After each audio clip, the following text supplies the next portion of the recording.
Welcome to Journeys Through Sociology, a series of interviews with presidents of the International Sociological Association. I'm Lalebe Bohanyan, and our guest today is Dr. T.K. Oomen, who was president of the ISA from 1990 to 1994. After completing his PhD in sociology at India's Pune University, Dr. Oomen served as a professor of sociology for over 30 years at Jawaharlal Nehru University in New Delhi.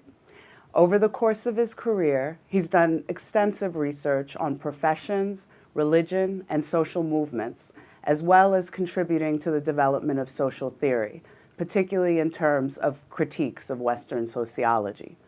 Dr. Oomen was president of the Indian Sociological Association, also spending many years as the editor of its official publication, the Sociological Bulletin. He has been a member of the board of directors of the International Institute of Sociology, as well as the Indian National Commission for UNESCO. He also served on the Prime Minister's high-level committee to study the social, economic, and educational status of the Muslim community in India. And in his capacity as chair of the Schumacher Center in Delhi, Dr. Oomen has been actively working on projects on rural development and employment generation in India. Thank you so much for joining us today, Dr. Oomen. Thank you. Thank you. It's a pleasure to have you. So, Same. Could we begin today, Dr. Oomen, with just giving us a sense of how it is that you came to sociology, how you became interested in sociology and pursued it as a career? Now, it's an amusing incident. It's a sheer accident which took me to sociology. I was flooded into sociology. Let me explain. I have done my first degree with 3 subjects, namely economics, political science, and history. Mm-hmm. And I was not interested in pursuing economics or history, but I wanted to do political science. Mm-hmm. But I'm told that political science is not a very good discipline in terms of getting job. You know, people of certain background look at higher education with an instrumental orientation. Mm-hmm. So I am told it's good to do social work, applied sociology, if you like. Okay. And I applied to 2 major institutions in India of social work. One is in the Delhi School of Social Work, it is called. The other is the Tata Institute of Social Sciences in Mumbai. Mm-hmm. I was interviewed for the Delhi school and offered admission with a tuition waiver. Mm-hmm. And that was in 1958. But till today, I have not received the letter saying that I am actually admitted. Then I was also called for interview in Mumbai, and I set out to go to Mumbai from Cochin. That is one of the towns in Kerala. I belong to Kerala. And when I reached Pune, a city about 5 hours distance by train from Mumbai, we were told that the train will not go because of a flash flood. We got off. And I had a conversation with one of the fellow passengers. And among other things, he said that there is a department of sociology and anthropology in Pune University. So since the station told me... So quite literally it was a flood. You weren't speaking metaphorically. Exactly. Yes. He told me that the train will not go for the coming 72 hours. I went to the university, met some people, and finally got admitted in MA in sociology. Wow. That's how I entered sociology, wow. A sheer accident. So even though it was accident that brought you to sociology, something clearly kept you in sociology for all these years and really motivated you to do so much work. Absolutely. Yeah. Because as you mentioned, I am also a person who studied professions, medicine, Christian clergy, lawyers. And I found although people were not very clear as to whether or not they must pursue these professions, once they undergo what is called professional socialization, they get attached to that profession. So once I got into sociology and started reading sociology, I thought possibly I found what I ought to have found. A way of understanding all of this. Yes. So, That's right. That's right. the next question I'd like to ask you, Dr. Oomen, is, over the course of your career, and you've done work on many things, as you said, professions, Yes. religion, Yes. social movement, social theory. What are some of the challenges that you faced as a sociologist? Well, the challenges one faces as a sociologist, or for that matter, anything, depends upon the conditions under which one is doing one's work. Now, when I started my work in sociology in the 1960s, the first thing was to find a job. And I could not find a job very easily. I had two professors in the department who were eligible as PhD supervisors. But one went to MIT in the US, the other went to Delhi in the Planning Commission as an advisor. So I couldn't find any supervisor in my own department. My first task was to find a place where I could do my PhD, because if you don't have a job, you take on the PhD on a temporary basis, putting on a mask for unemployment. So I searched far and wide, and I found a place which was just started with sociology, and I was admitted there. Having said this, let me tell you, the real challenge one faced at that point in time was the challenge between doing social anthropologically oriented work versus sociologically oriented work. You must note that India was under British colonialism for 200 years. And Indian sociology at that point in time was torn asunder between British social anthropology and American sociology. The typical subjects one studied was family, caste, kinship, religion, etc. But I was not inclined to study any one of them. So I have to find a place to study the kind of things I wanted to study. Incidentally, I studied a social movement, and that was the first study by an Indian sociologist of an ongoing movement, not a terminated movement, but a movement which was going on. Yes. And that was a big challenge for me. As sociology was an offspring of modernity, and social anthropology was a child of imperialism, there were many problems associated with the study of sociology at that point in time, and that is the kind of challenge I faced most. So that's actually, as you talk about your challenges, it's fascinating, Dr. Oomen, because you talk about the conditions, the actual very material conditions in which a sociologist has to work, the historical conditions, histories of legacies of colonialism and imperialism and how they shape the academic world that a sociologist has to maneuver in. And this kind of leads me to one thing I really hope that you will speak a bit about, the challenge of being one of only two people from the Global South to serve as president of the ISA, and the only sociologist from Africa and Asia to serve as president. And what do you see as the significance of that, or how was that a challenge for you? My acquaintance with ISA started in 1998. And I'm sorry, in 1985, because the World Congress of Sociology, the 11th World Congress of Sociology, happened in New Delhi.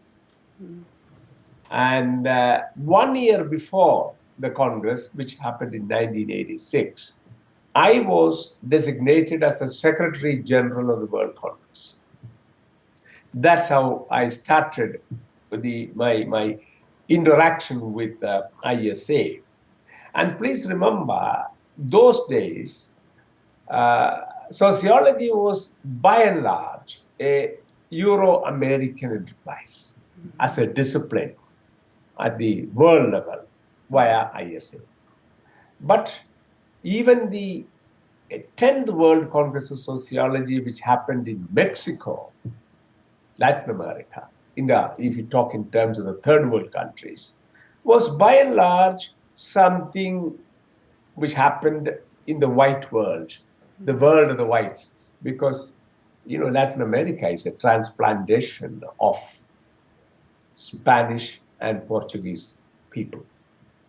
With the result, there was a continuity, although Latin America was certainly a third world country at that point in time. I don't know whether it has changed.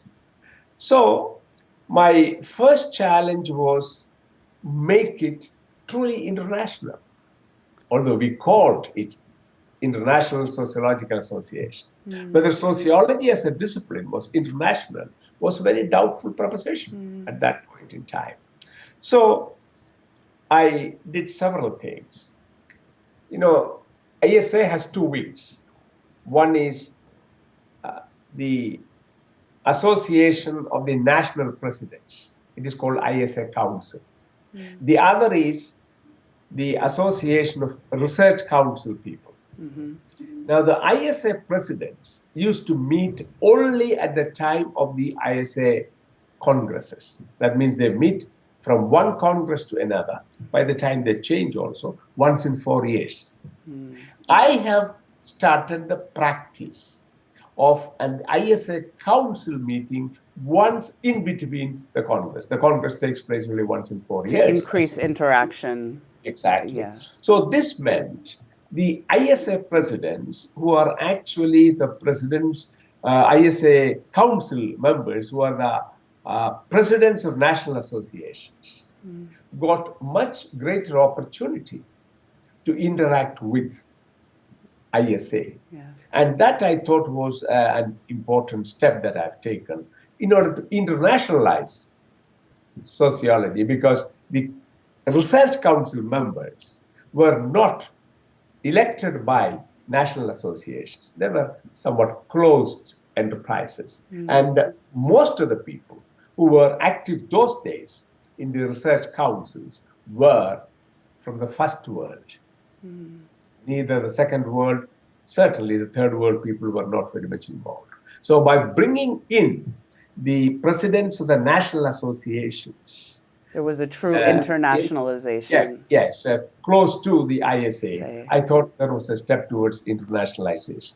Yes. The second thing was I've instituted a Congress site selection committee with under the chairpersonship of the programs vice president, because there's a programs vice president, research council vice president, etc. And that gave, for the first time, to think in terms of finding out appropriate locations all over the world. Otherwise, it was done informally. Discussions were between persons in West Europe and North America.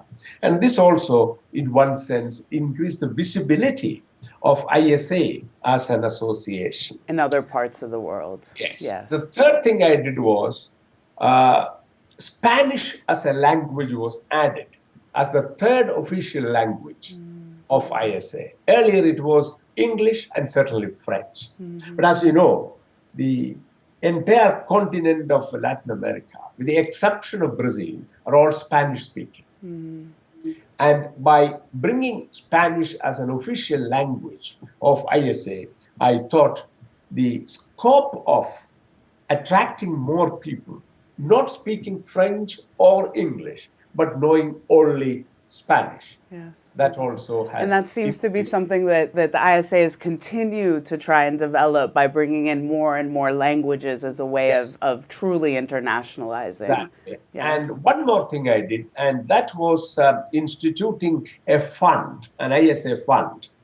The idea was to collect money, and that fund can be utilized to facilitate people from the third world countries those days, or those who are not in a position to meet their expenses to come for the Congress. But I must say that has been a dismal And fate. that, I think, is a wonderful way to wrap up the story, because you began, Dr. Oomen, talking Yes. about how the real kind of Yes. material conditions shape Yes. the way a sociologist works. So creating material opportunities for Yes. sociologists all over the world. But let me add one more thing, which is I have created a subcommittee to revise ISA statutes and bylaws. Why? I was elected as a committee, executive committee member in New Delhi after the World Congress. But nobody asked me whether I would like to be a member. They just elected. It was all very informal. Without your consent. Yes. When the election results were announced, I'm told I am a member of the ISA executive committee. I said, this is not the right way to do it. So I have instituted an ISA committee to revise statutes and bylaws. Please remember, ISA started in 1949, and this committee was instituted 47 years later. And we met in 1992, if I remember correctly, in a place called Gävle in Sweden in 1993. And the new statutes and bylaws as it exists today came into being on 1st January 1994. So now nobody can be appointed to the executive committee without their knowledge. Yes, that means there's a process. Somebody should propose, somebody should second, and the candidate should say, yes, I'm willing to serve ISA. Yeah. Now, what I'm trying to say is, although this could be seen as bureaucratization, a world organization, an international organization should have A, some minimum procedures, and B, some amount of transparency. And I think I have, by doing this, added to that. So, Dr. Oomen, I have just time for one last quick question today.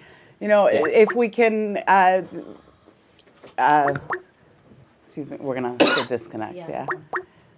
So, forgive us for that. So let's go back to, yeah, I'm going to continue now. They will edit out that brief technical error, and I will just continue with asking the last question. Is that good? Okay. So, yes? Okay. So, Dr. Oomen, I have time for one final question today. You know, if we could maybe move away from sociology, and I can ask you, if you were not a sociologist, what else might you have liked to do? Now, it's a very difficult question to answer, because one takes up things as it comes. As I told you, my experience of entry into sociology was accidental. I would have liked to do political science, but some or other it didn't happen. I also told you. My mother wanted me to be a priest, a Christian priest, and I opted out of it. Can we continue? Yes. No? So, I mean, it's interesting. So, if not, neither a political scientist nor a priest, is there something else? And my father wanted me to be in Indian bureaucracy. We say the Indian Administrative Service. I was not also inclined to do that. I had some talents in acting, and I bagged the first prize as the best actor in my college for enacting the role of Ophelia in Hamlet, the Shakespearean drama. But the family conservatism did not permit me to pursue that. So what I did was I started with sociology, and it is said a person with a certain deprived background, I'm a rural boy, you always find so many things which are not very good.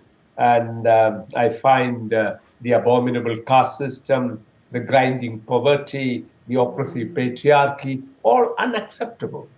And I want to change these things. But as it said, I could not change these things. I could only analyze some of these things. And I think I have done most of my scholarly works are analyzing these kinds of problems. With the latest one, I'm writing a book on social inclusion in independent India, which means that even if I have not succeeded in changing the world, whatever little work I have done actually will be useful to transform Indian society, even if in a limited manner. Wow. Well, thank you so much. Thank you so much for being with us today, Dr. Oomen. It's been wonderful having this opportunity. Thank Thank you. you. Thank you. Thank you. Yeah. This has been another journey through sociology with Dr. TK Oomen. You can find the entire series of interviews on the website of the International Sociological Association.